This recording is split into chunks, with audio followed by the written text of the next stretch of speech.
Hay temas que son difíciles de tratar en televisión y el siguiente, sin duda alguno, es uno de ellos. ¿Tiene usted un hijo o una hija al que siempre le preguntan, ¿y su novio o su novia cuándo se va a casar?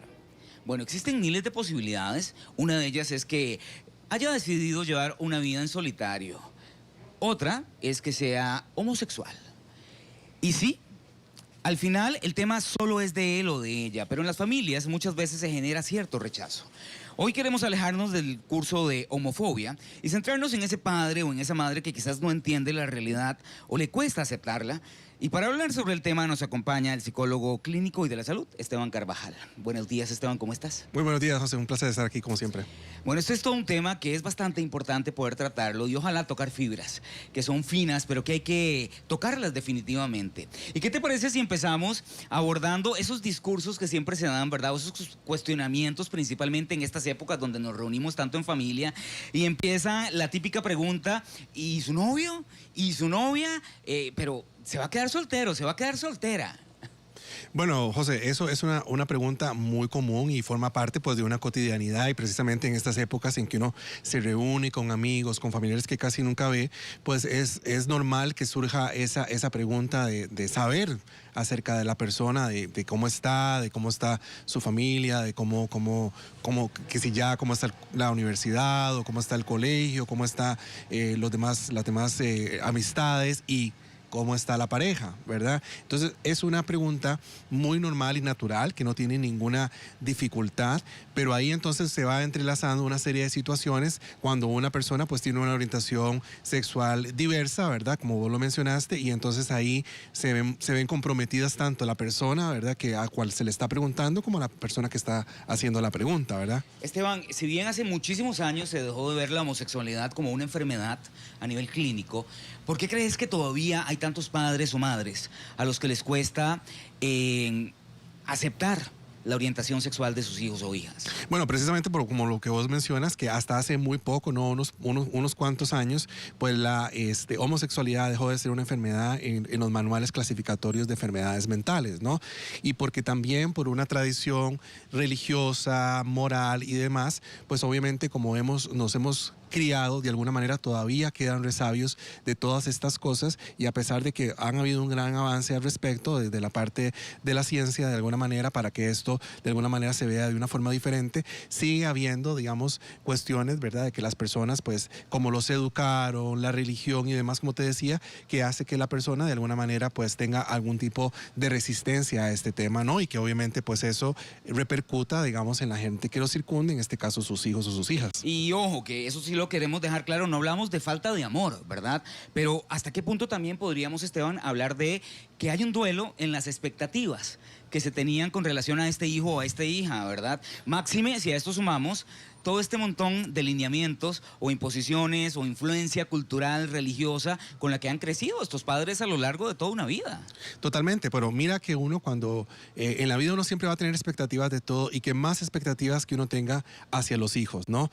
Se supone que si yo tengo hijos, yo voy a creer que esos hijos tengan lo que yo no tuve, sean lo que yo no fui, ¿no? Ahí empezamos con el problemita, porque obviamente mis hijos no son una extensión de mí en ese aspecto y no tienen que cumplir las expectativas, claro, que tengo yo como padre, como madre, ¿no? Pero más todavía cuando en ese diario social, ¿no?, en el cual se forma una familia tradicional, ¿verdad?, heterosexual, ¿no? Los padres pues se dan cuenta de que su hijo tiene una orientación, o su hija tiene una orientación sexual diversa. Entonces, obviamente esa expectativa de tal vez ser abuelos, abuelas, de otras cosas, pues se viene abajo, y obviamente, como vos lo mencionas, eso va a generar un duelo en la persona, que es totalmente natural, porque vivimos en una sociedad que mayoritariamente es heterosexual, y obviamente eso va a calar mucho en las personas. Entonces, naturalmente esta persona tiene su derecho a hacer un duelo por esta situación, pero luego de ese duelo tiene que transitar por una cuestión de aceptación y de entender que hay una gran diversidad en la sexualidad humana y en una serie de prácticas que todos tenemos y que se tienen que respetar. Y entendemos que es un tema difícil para los padres, máxime. Totalmente. Cuando aparece el gusanillo de la culpa, ¿verdad? Que siempre es típico que aparezca. Pero ¿qué fue lo que hice mal? ¿En qué me equivoqué? ¿Verdad? Pero al final no se dan cuenta que ese niño, que esa niña que tienen al frente, que esa persona que tienen al frente, sigue teniendo los mismos valores y el mismo amor con el que fue educado desde niños. Totalmente y completamente entendible que esta persona, como te decía, empiece a hacer un duelo y que de alguna manera empiece a pensar que algo malo hizo, ¿verdad? Es tan natural, eso yo lo veo en la consulta casi que todos los días, José, donde la persona, el padre o la madre dice, Esteban, ¿en qué fue lo que yo me equivoqué? ¿Qué fue lo que yo hice mal para que mi hijo, como ellos lo mencionan, saliera así, ¿verdad? Y ahí es donde yo le digo que bueno, que probablemente no hizo mucho de diferente que tal vez pudo haber hecho con sus otros hijos, porque de alguna manera esto tiene una circunstancia genética, ambiental, social, ¿verdad? Que todavía no está bien definida, ¿no? Hay muchas variables que de alguna manera se creen, ¿verdad? Que una persona pueda tener una orientación diversa, pero todavía eso no está completamente validado. Entonces, de alguna manera, esa culpa que los padres sienten realmente es donde empecemos a trabajar, es decir, usted no hizo absolutamente nada, ¿verdad? Eso es algo que ya la persona traía o que la persona escogió, ¿no? Al final, y de alguna manera eso no tiene nada que ver con usted. Y al final incluso viene otro factor importante, que es cuando existe esta discordia entre los padres, porque puede que uno tenga mayor apertura a aceptar la realidad de su hijo, mientras que otro no. Entonces empiezan a tirarse la culpa entre ellos. Bueno, es que vos lo alcahueteaste, es que vos no hiciste esto, es que vos permitiste tal cosa. Y en medio de esta culpa está el sentimiento de culpa de un hijo o de una hija en el medio, que también se siente sumamente mal y que siente esa culpa porque además están todas las imposiciones sociales, ¿verdad?, a las que se enfrenta, de lo que tuvo que ser bueno, de lo que tuvo que ser malo, y en medio de lo que yo no sé entonces qué estoy viviendo. Exacto, o sea, como te decía, uno tiene que entender desde la psicología que entendemos los fenómenos, las situaciones más allá de una cuestión moral o religiosa, de una cuestión científica, José. Entonces, es totalmente natural estas reacciones de los padres, ¿no? Y a veces, como vos mencionas, alguno tal vez sí tiene una posición un poquito más abierta al respecto, la otra un poquito más cerrada, ¿no? Y obviamente entre ese fuego cruzado, pues estoy yo, el cual pues tengo esa orientación diferente y entonces también me siento culpable que se haga todo un embrollo en la familia, que tal vez los padres de alguna manera se enfrenten y demás, pero yo tengo que entender que eso pues no es tampoco responsabilidad mía, que yo tengo primero que sentir y expresarme tal y como yo soy y aceptarme tal y como yo soy para que los demás lo hagan, ¿verdad? Y que esto es una transición. Se supone que es una respuesta, como te decía, natural, que todas las partes involucradas sientan, pero luego ahí es donde tiene que venir el raciocinio, tiene que venir la parte de que la persona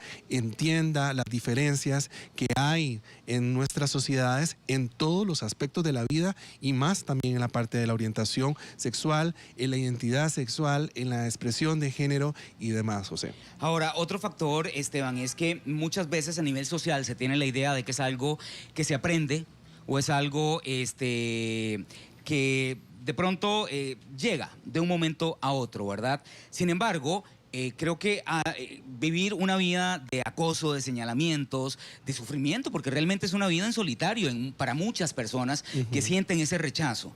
No creo que sea una decisión realmente poder llegar a ello así tan práctico.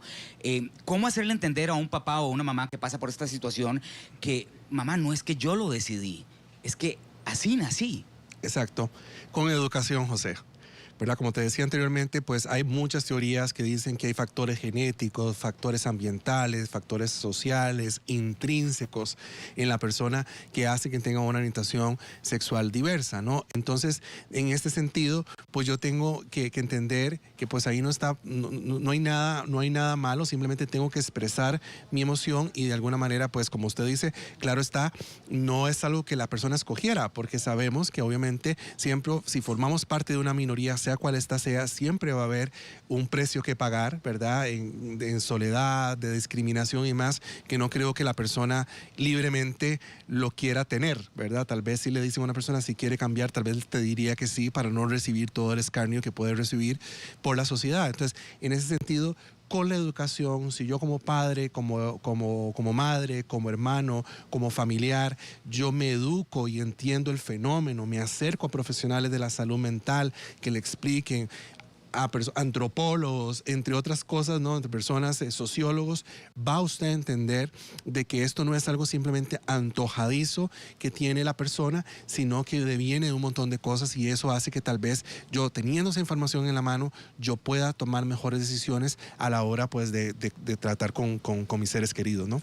Esteban, hay muchas ideas preconcebidas de lo que es ser homosexual, justamente por lo que vemos en los medios, en las películas, en las redes sociales. Crecemos con estos prejuicios. Evidentemente, a lo largo de la vida se nos educa con estas ideas de, en teoría, lo que es, ¿verdad? Un tema de libertinaje, de un montón de cosas más que no exactamente reflejan lo que tiene que ser una persona como tal, o lo que puede ser una persona homosexual como tal. Pero ¿cómo puede entender un hijo que es homosexual la discriminación cuando ésta viene de parte de su círculo más íntimo, de parte de sus padres, de parte de sus hermanos, de parte de ese cimiento que debería ser más bien quien lo abrace? Totalmente, y ahí es donde yo también, cuando viene esta cara de la moneda, también cuando es la persona que tiene la situación, es donde yo le digo, primero, sé empático y entiende que tu padre y tu madre vienen de otra época, ¿no? De cómo fueron educados, y que tal vez eso es lo único que tienen para poder reaccionar en ese momento. Ojo, José, eso no es justificar conductas de las personas, sino poder entender la dimensión del por qué la persona está reaccionando de la manera que reacciona. No reacciona por gusto, reacciona porque fue educada de esa manera. Entonces, una vez que la persona reacciona de esa manera, ahí, que es totalmente natural, yo la puedo entender. Pero ya luego ahí es donde viene la parte que te mencionaba de la educación, de entender de que es mi hijo, es mi hija, es la misma persona, ¿verdad? Siempre ha estado ahí, ¿verdad? Lo único que tiene es una orientación diferente al resto de las personas, pero que sigue siendo el mismo hijo, sigue siendo la misma hija. Entonces, en ese sentido, yo les hago ver que, bueno, que es una reacción natural, que no los culpabilicen tanto a los padres o no los satanicen tanto, pero que también, o sea, que los entiendan, pero que también no se dejen, ¿verdad? Que también, no porque es mi papá o mi mamá, yo tengo que aceptar cosas que no deben de ser, ¿no? Bueno, un proceso de comunicación, definitivamente yo Correcto. creo que es el epicentro de todo. Así Poder es. conversar desde la escucha y desde el amor. Así y es. entender que al final son factores donde hemos sido educados de una forma específica, pero no por eso el amor no tiene que prevalecer. Esteban Carvajal, psicólogo, muchísimas gracias por este importante tema. Muchísimas gracias, José, por la invitación. Bueno, yo tengo algo muy importante que comentarle a esta hora de la